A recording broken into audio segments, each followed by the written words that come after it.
Sa tuwing umaakyat tayo sa People's Park in the Sky sa Tagaytay, lagi tayong nauunahan ng excitement para sa purpose na maranasan ang lamig ng hangin, ganda ng view, at mag-secure ng picture-perfect moments.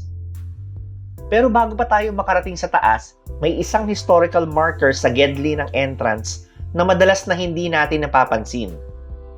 Doon nakaukit ang pangalan ng isang tunay na anak bayan, si General Nicolas Gonzales Ilantin. Ipinanganak noong December 5, 1859 sa Tanawan, Batangas.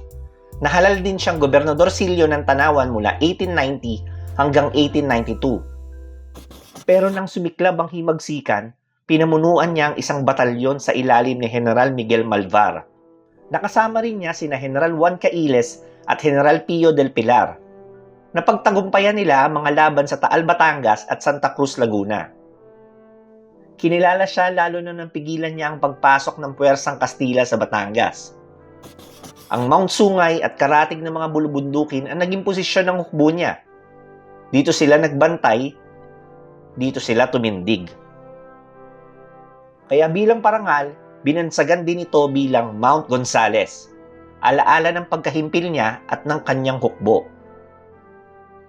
Paglaon, nagsilbi siyang gobernador ng Batangas mula 1916 hanggang 1919 at pumanaw noong July 5, 1923. Hanggang ngayon, nakatayo ang marker niya, isang simbolo ng pagpupugay sa isang anak bayan.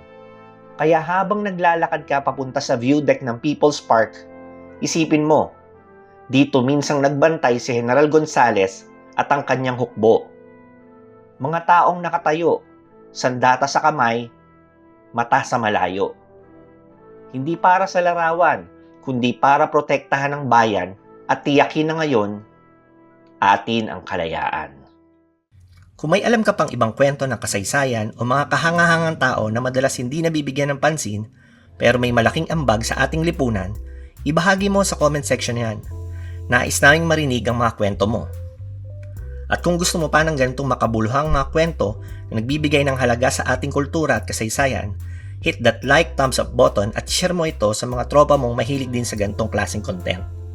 Hanggang sa muli mga kasyudad, salamat sa pagtangkilik.